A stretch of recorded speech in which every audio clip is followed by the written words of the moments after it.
A golf glove. That's what did it. A stupid golf glove he'd been so excited about, like a little kid with a new toy, and he forgot it at the house.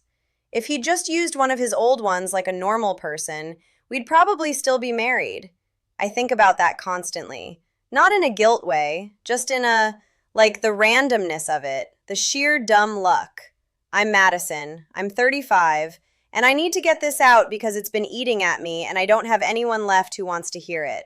If this is hitting you already, go ahead and follow so you don't miss the rest. I mean it.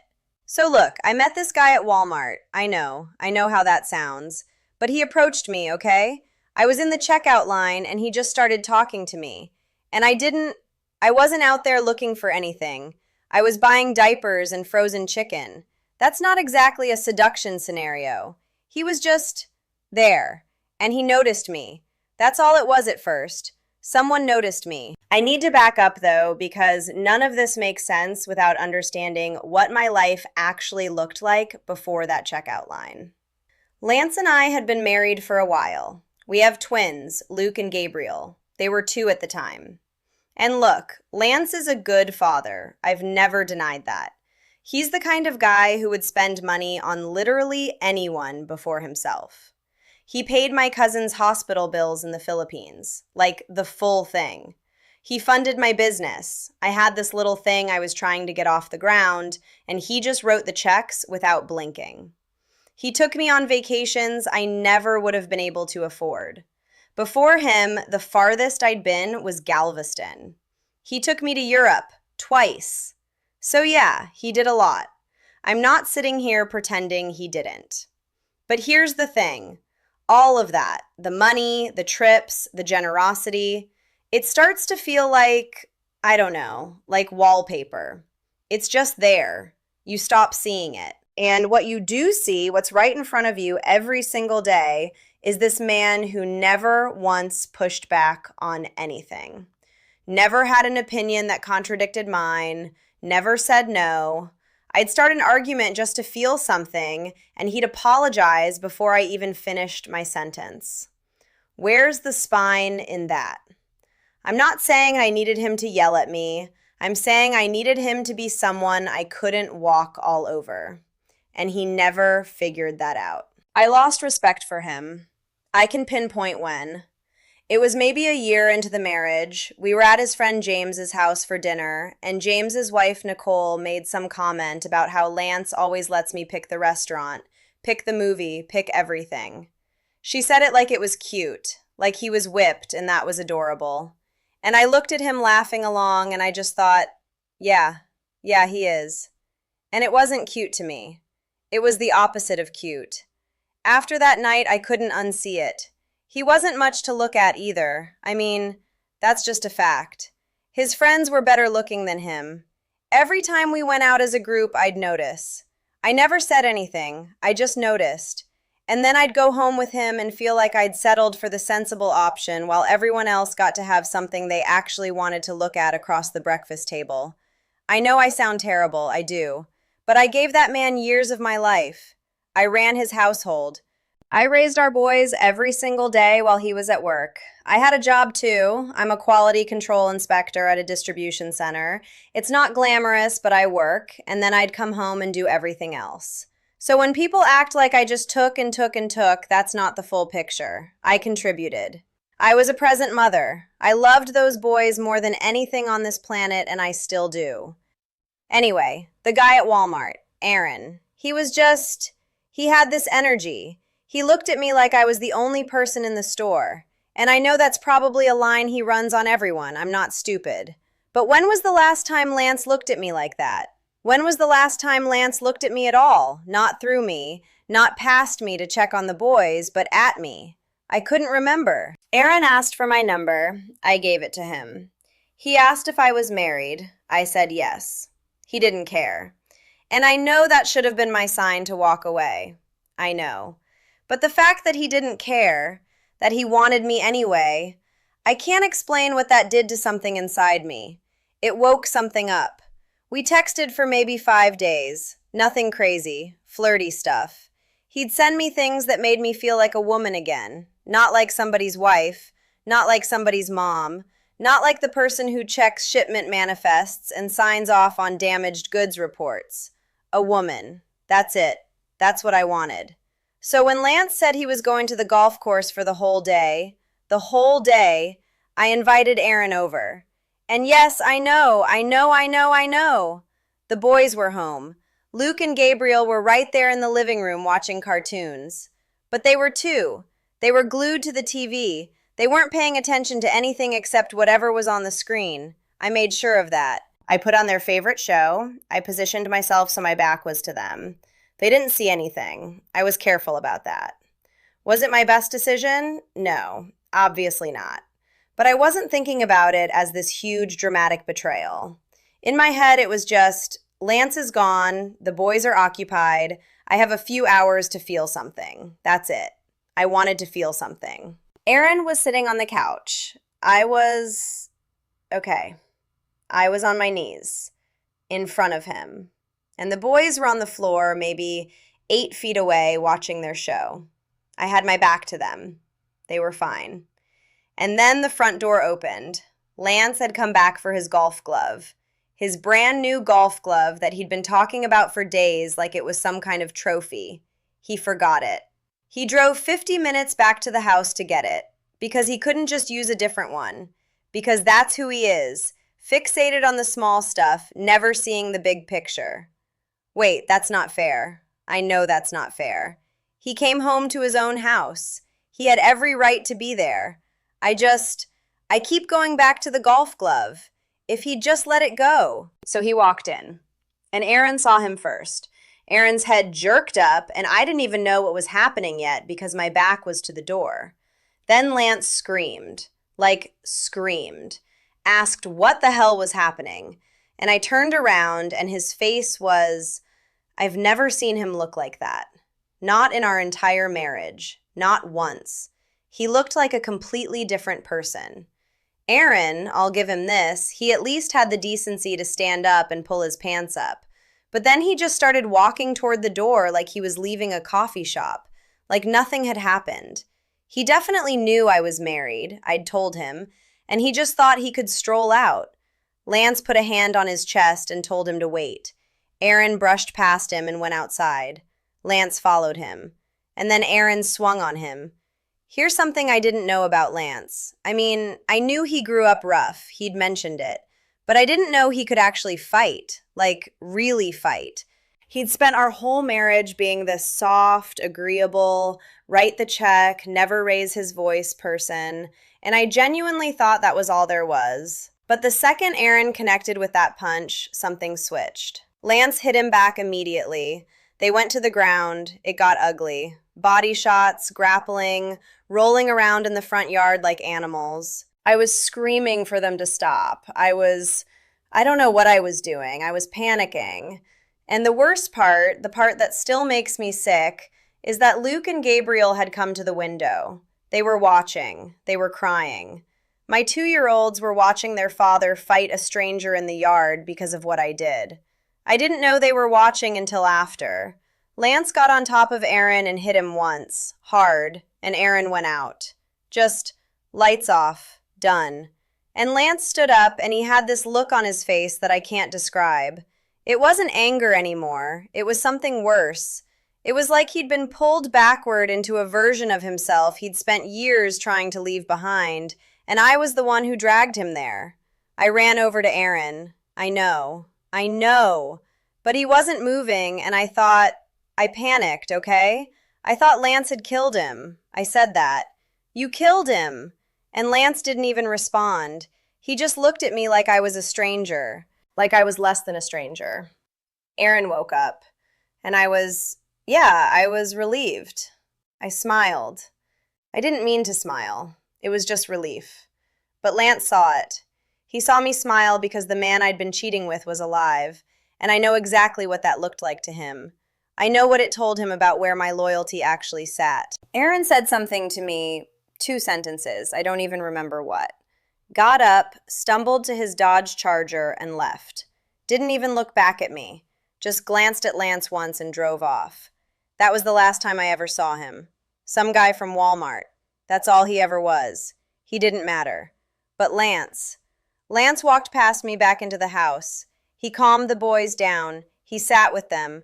He made sure they were okay before he even looked at me again. And when he finally took me into the other room, the first thing I said was, "I'm sorry, but I made sure the kids didn't see anything. They didn't see it." He asked me how I could possibly know that when my back was turned the entire time. He asked me how badly I wanted to cheat that I couldn't find a babysitter.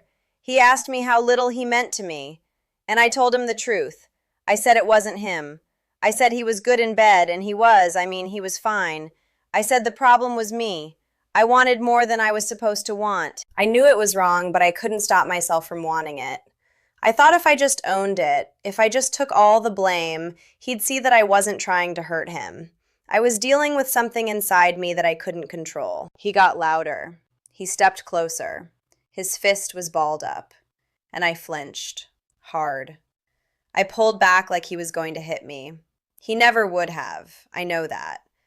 But in that moment, I was scared of him in a way I'd never been scared of him before. And there was this flicker in his eyes. I think he liked that I was scared. I think for the first time in our marriage, he felt like I actually saw him as someone with power. And that's so messed up because I'd spent years wishing he'd show some edge, and the one time he did, it was because I'd destroyed everything. I told him Aaron was just some guy, nobody. He didn't matter. Lance asked who he was, and I didn't want to say because it was embarrassing. A stranger from Walmart a week ago, that's how fast I'd blown up my whole life. Then Lance told me to leave the house, and look, I know this is the part where everyone thinks I'm delusional, but I said no.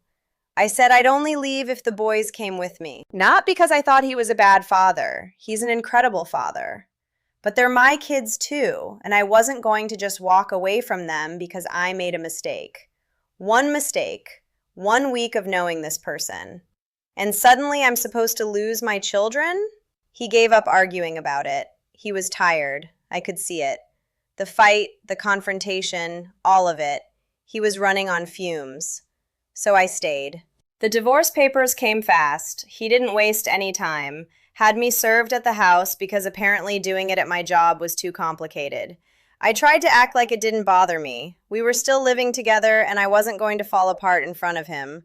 But I cried. At night, when he couldn't see me, I cried until my face was swollen. Not because I wanted him back, I don't think. More because I couldn't believe how fast everything was moving. A week ago I was married. Now I was holding divorce papers. I never begged. I want that on record. I never got on my knees and begged him to stay. Because I knew it wouldn't work and I wasn't going to humiliate myself for nothing. But I wanted him to see me try. I wanted him to know I cared enough to fight for it.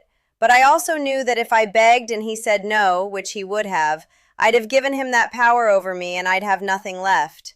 The worst part was the silence. He stopped talking to me entirely unless it was about Luke and Gabriel. What they ate, when they napped, doctor appointments, that was it.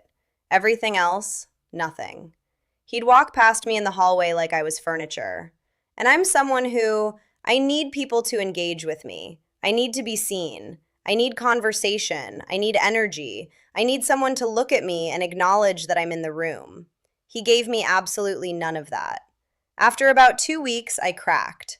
I went to him and asked if we could at least try to make things feel normal. I framed it like it was for the boys. They deserve a normal dynamic between their parents, right? But they're two. They don't know what subtext is. I was the one who needed it. I was the one suffocating in that house with a man who treated me like I'd already left. He said no. Things would stay exactly the way they were. So I packed. I packed my stuff and I told him I was leaving for a few days. I said I'd come by to see the boys. He didn't argue. He didn't ask me to stay. He didn't even look up from his phone. I carried 2 suitcases out of my own house, and the man I'd been married to didn't even watch me go. I deleted all the texts with Aaron, every single one. Not because I was hiding anything at that point, what was left to hide, but because I didn't want to look at them. They made me feel stupid. 5 days of flirty messages, and I'd traded my entire life for them. The divorce went to court because I wasn't going to walk away empty-handed. Lance had funded everything. The house, my business, our savings. That was built on both of our backs, not just his. His lawyer made it sound like I was being greedy. I wasn't being greedy. I was being realistic about what I was owed after years of building a life together. The judge gave him 60% custody, me 40%, and I couldn't understand that. I couldn't. I'm their mother. I'm the one who was with them every day, who fed them, who bathed them, who knew which one liked the blue cup and which one liked the green cup. But apparently having Aaron in the living room while they sat on the floor was poor judgment that made me less fit to parent. One time, one afternoon, and it cost me 20% of my children. Lance got the house, I got my share of the value, which, fine. I got half the savings. He barely squeaked out of paying alimony because he doesn't make that much more than me. There's child support, which he pays, and I use every cent of it on those boys no matter what he thinks. I moved into an apartment in Houston, 2 bedrooms. Luke and Gabriel share a room when they're with me. It's fine. It's not the house with the backyard and the playroom Lance built for them, but it's fine.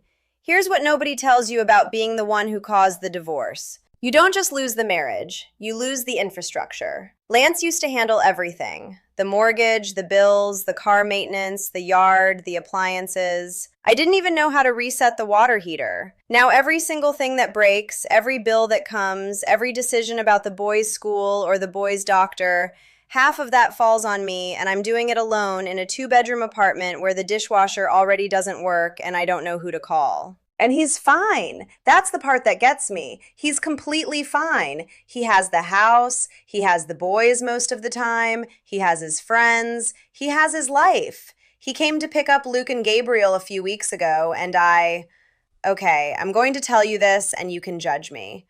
I answered the door in a nightgown, a nice one, and I asked him if he wanted to come in for a glass of wine before he left with the boys. He said no. He didn't even hesitate. He didn't look at me. He just said no, took the boys, and left. I stood in my doorway in that nightgown holding a glass of wine that nobody was going to drink with me. I could hear Luke saying, "Daddy, Daddy," as Lance buckled them into their car seats.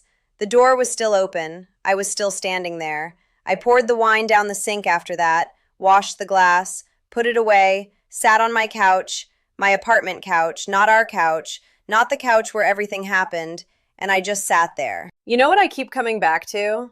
His face when I ran to check on Aaron. Not when he walked in on us, not during the fight, after. When Aaron was on the ground and I ran over, and I was so relieved he was alive that I smiled. Lance was standing right there. He'd just knocked a man unconscious defending, I don't even know what, his pride, his home. And his wife ran past him to kneel next to the other guy. I keep seeing his face in that moment. That was the moment he stopped being married to me. Not the divorce papers, not the court date, right there in the yard. I smiled at the wrong man and Lance saw it and something in him just closed. Permanently. I'm a good mother. I need people to know that. Whatever else I did, whatever else happened, I have never once failed those boys. I check their homework. I read to them every night they're with me. I make sure they have everything they need. That part of me is real and it's not up for debate. But I only get them 40% of the time now. And on the nights they're not here, this apartment is so quiet, I can hear the refrigerator humming from the bedroom. I used to complain about noise. I used to complain about Lance leaving the TV on, about the boys screaming, about the house being too chaotic. Now I'd give anything for the chaos. Lance never talked badly about me to his friends. I found that out from Nicole, James's wife, after everything came out. She told me that even after what I did, he never said a word against me to anyone. He just said we were getting divorced and left it at that. When she told me that, I didn't know what to do with it. I don't know why that hit me harder than the divorce itself. Maybe because I'd spent years thinking his quietness was weakness, when really he was just, I don't know. He was just built different than me. And I couldn't see it because I was too busy being angry that he wasn't someone else. The business he funded? I can't keep it running. Not without the capital he was putting in. It's basically dead. I'm back to just my distribution center job, checking shipments, filing damage reports, managing my little team. It's fine. It pays the bills. But I had this whole vision of what my life was going to be, and now I'm filling out inspection forms at 6 a.m. and coming home to an empty apartment 4 nights out of 7. Aaron. I think about him sometimes. Not in a missing him way, in a, I ruined my life for a man who said two sentences to me after getting knocked out and then drove away without looking back. He didn't check on me. He didn't text me after. He didn't care whether I was safe or whether my kids were okay or whether my marriage survived. He got what he wanted and he left.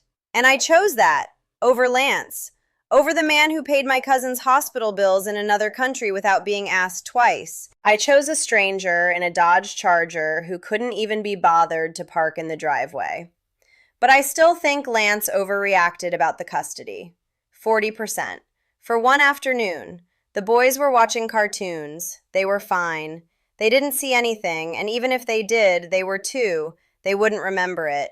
He used that against me in court, and the judge just went with it because it sounds bad on paper. Everything sounds bad on paper when you strip out the context. On paper, I'm a woman who had a man in her house with her children present. In reality, I'm a mother who made one mistake on one afternoon and lost her kids over it. Those are two different stories, and the court only heard one of them. Whatever. He has his 60%. He has the house. He has the yard and the playroom he built and the golf gloves and the whole life I helped him build. And I have my apartment and my 40% and a nightgown nobody's going to see. The wine glass is still in the cabinet. I haven't used it since.